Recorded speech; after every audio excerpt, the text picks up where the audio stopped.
Good afternoon and welcome to What's Up Kansas City, and we are a stone's throw from Swope Park in Kansas City, Missouri at the lovely W.E.B. Du Bois Learning Center up on the hill of 55th and Cleveland.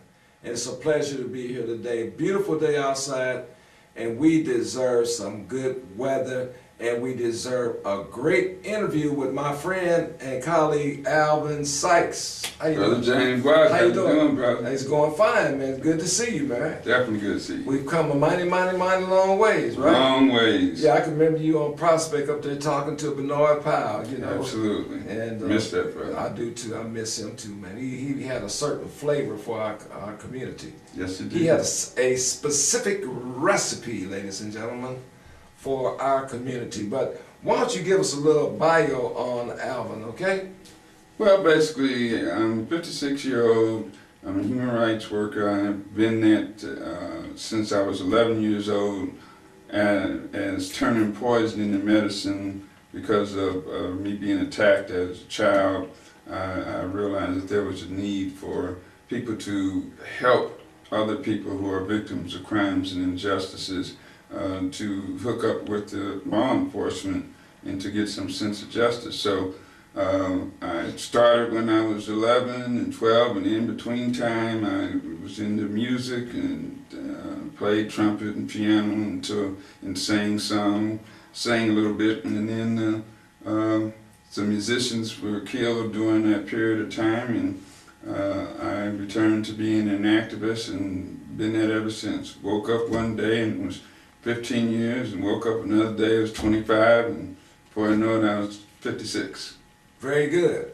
And what high school did you go to here in Kansas City? Well, I didn't. I transferred from Sumner to what I say, I transferred to the public library. So when I was 16 and I was going to Sumner, well, I graduated from Northeast, a junior, and I was going to Sumner, and I observed the educational process in the system. Not so much the school and the teachers, but the administration. And I felt that education and religion were the most important part of my life, and there was more of a focus on getting the piece of paper than it was on getting the education. And so I felt that at that point I could do as well myself, and so I transferred from the public schools to the public library, and I started going to the library every day, just like everybody else would go to school, and I would turn the librarians into my de facto teachers and take a lunch break and come back and continue each day. And then at some point in time, 16 towards 17, I started going and sitting in the courtrooms and started looking at the cases and seeing the court demeanor and what was going on, and that was the beginning of my career. That's good information, because you have the desire and will for change. Absolutely. And that's very important. Yes, young folks, desire and will. Alvin Sykes, you're hearing the best from him. Now, tell us, audience, some thoughts on justice. Thoughts on justice. Well, for me, it was a two-part. It was truth and justice. There you go. And it came about in my life because so much of what everybody else takes for granted, like knowing who your mother is, knowing who your father is, and these type of things, for me, it always changed. At first I had a woman who raised me that I thought was my mother, and it turned out she wasn't my natural mother, and found out that I had a natural mother. Same way with my father. So truth became more extraordinarily important to me, to know what is true in your life. And so that I pursued first. Then justice is what would come after I found out truth in terms of a particular matter. So to me, you really can't have justice without having truth first. And so, like I said earlier, as time went on, it turned into a career where I just continued to find people people would come to me who had an injustice, needed to know the truth, and wanted to get some justice in their life, and I devoted my life to doing that. Did you ever consider going to law school? Well, yeah, I did, but primarily as I became a victim's advocate, I wanted to be focused on being a victim. So I really didn't look at being a lawyer, because lawyers sometimes have to defend guilty people. And if you look at the Constitution has all references to rights of defendants and these type of things, but you'll never see the word victim in there. In that. In matter of fact, when a crime is committed against somebody, it's not committed against that person, James Watts. It's committed against the state of Missouri or the United States of America. So I became more focused on and wanted to remain exclusively in support of victims, and didn't want to have to be in a position where I would have to defend someone guilty of it. And then another side of it, in my work as victims advocate, there are perimeters that I have freedom to go to in length and width that lawyers can be controlled by. And so I felt that there's a spot for everybody, and there's a need That's for right. lawyers, and there's need for victim advocates, and those, That's right. and that's what I do. No, are there very many victim advocates here in Kansas City, Missouri? Well, yes, most of the victim advocates work in the government. They are in the prosecutor's office. They're in primarily in the various prosecutors, the FBI or police department's office. Most of them are government advocate. I'm one of the few, and then there are some in the nonprofit. I mean, yes, like Moscow, and that's victim advocate organization. There are various private sector victim advocates, but primarily they are in government, and they provide a certain level of assistance to victims of crimes and injustices. Okay, let's talk about some of the legal cases that you dealt with as a victim's advocate. Well, I could go on forever on that, but because of our time limit, I'll probably just speak about two of them. Yeah, some of the highlight ones. Right. The one that most people know about, and it's back in the news now, was the assassination of Steve Harvey at the Liberty Memorial Park, Penn Valley Park, in the shadow of Liberty Memorial. Right, that's right. And Steve was a musician. He was a friend of mine, and at the time I was still in the music world and managing a band called Threatening Weather. Mm-hmm. And the short version is Steve had been out on tour with Charles Earlman, and he was really going for it. He came back to Kansas City for a short break, and it happened to be the night that Ronald Reagan was elected president the first time. And he had sat in and played with the band at Inferno, and then he went to the Liberty Memorial and just to play his horn. Unfortunately, he wasn't the only one that went to the park that night. Raymond Bledsoe, Roy Lloyd, and James Graham also went to the park, and they went to the park regularly to harass homosexuals that hang out at the park. Steve wasn't a homosexual, but he was there to play his horn because, he couldn't go to his mama's house and play in the middle of the night, and he would go to the parks at night and play, various parks. Good sound. Right. And not disturbing nobody. Right. And even the Star and the Cobb had pictures of him playing, at the park. Well, he had finished playing, and Raymond Bledsoe took a dowel rod first, and in the women's restroom was this white guy who was gay, and he went in and hit him with the dowel rod, and he then took off running, and when he ran, Bledsoe just let him go. When Steve, then he went and took a baseball bat and went into the other restroom, the men's room, and Steve was in there, and he hit him with the baseball bat, and he took off running, and he chased him, and Steve tripped as he was running, and Bledsoe caught him and beat him to death with the baseball bat. Steve was, at the time he was being beat, was saying, you can't do this to me, I'm a musician. And he just continued on and beat him to death. There was a state trial, all-white jury, tried Raymond Bledsoe, Roy Lloyd, and James Graham were the witnesses. They turned against Bledsoe and they got a sweetheart deal of probation in terms for their role. And the jury acquitted Bledsoe, even though there was testimony that of him having blood on him when he came back to the party that he had left. And so they acquitted him. And then subsequently the judge let the other two go from even their sweetheart deal. They didn't have no deal, they just walked free. At that point, everybody was saying, you know, it's over, you can't do anything, double jeopardy, that type of thing. Steve's friends and musical friends and others and people in the city were rising up, and it was getting a fever pitch. And at that point in time, I knew that the only avenue left was the Justice Department because of my long time working with them since I was 18.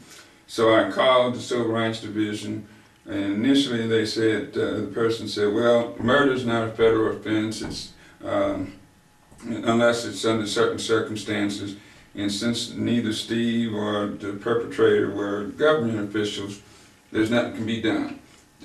We can't do anything. And so I then went to the library along with Steve Harvey's widow and spent the whole day looking for the statutes. Finally, about 10 minutes to closing time, I found the statute that said, yeah, you can prosecute and you don't have to be a government official if you deprive someone of the use of a public facility because of their race. Went back to the Justice Department with that.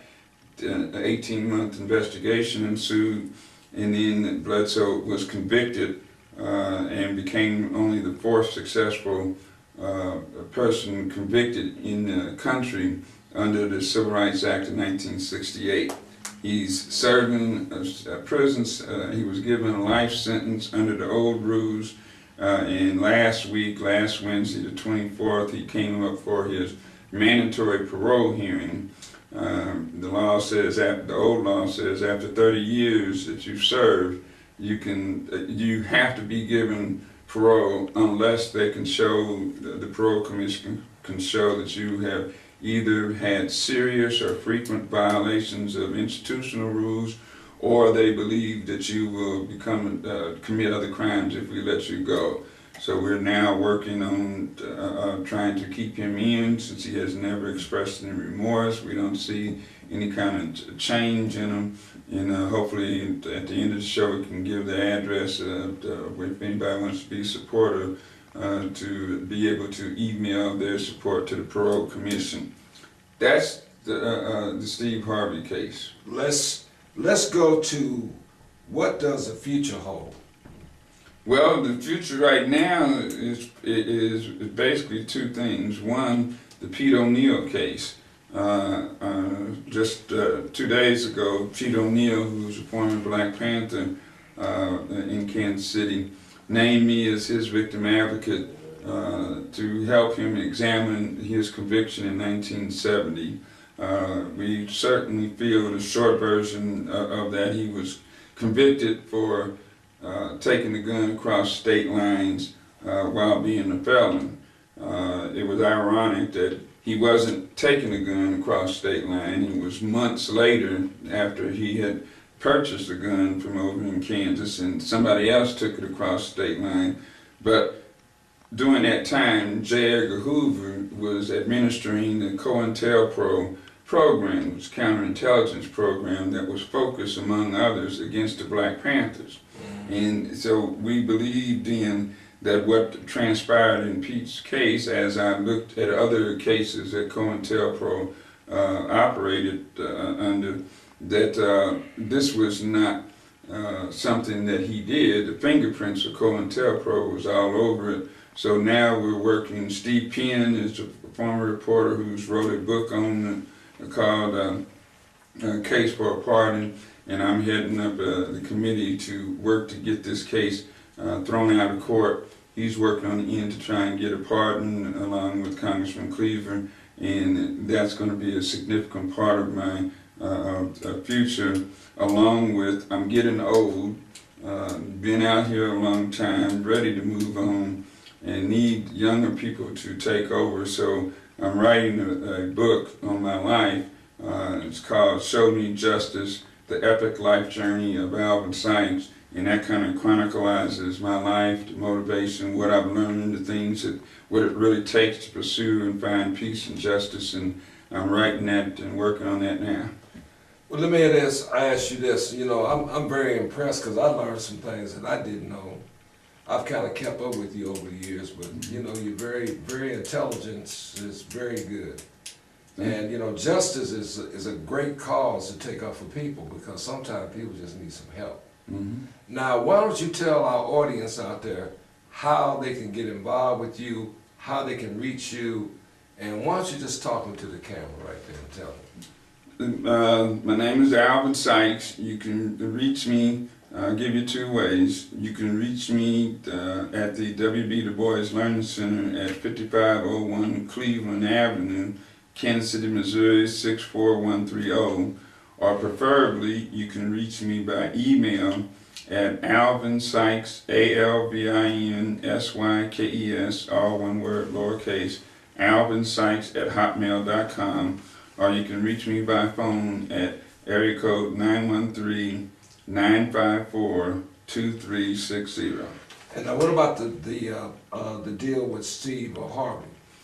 Yes, and if you want to be able to email, right now you only have enough time to be able to email your support to the Parole Commission. So the short version would be to email it to Isaac Fullwood, that's ISAAC Fullwood, FULW0WOOD Jr. He's chair of the U.S. Parole Commission. You state the parole of Raymond Bledsoe, that's RAYMOND Bledsoe, BLEDSOE, and it's important that you put his inmate number, that's number 02512-045, and you have and then you email it to public, PUBLIC .inquiries, INQUIRIES @USDOJ.gov. Now, give them your phone number again. Just in case someone didn't get that, they can reach you by phone, right? Area code 913-954-2360. Ladies and gentlemen, you heard it best from Mr. Alvin Sykes. It was so exciting to have him on What's Up Kansas City today. We're in the lovely Du Bois Learning Center. It's beautiful outside. We have a long day today. Yes. We got some more interviews this evening. I got another meeting, but I'm going to get out there and try to enjoy some of that sunshine, go work out a little bit, right? Absolutely. Get ready to serve some people some of those shakes through by silence, right? What's up, Kansas City? Definitely. What's up, Kansas City? Listen, it's so pretty outside, so I'm going to get outside and enjoy some of this nice, beautiful weather out there. Been locked up in meetings all day long, but to look sharp is to be sharp. And what's up, Kansas City? And thank you, Al. Thank you very much, All Brother right, Watson, all right. Brother Carlos Nelson. All right, then. Hi, I'm Tahiri. And I'm Bea. And we are the City Sisters. We're asking you to take part in the Buy Black Empowerment Initiative. Invest in our futures. We do support small businesses. We do Give back to the community. We do, and always remember, Buy Black.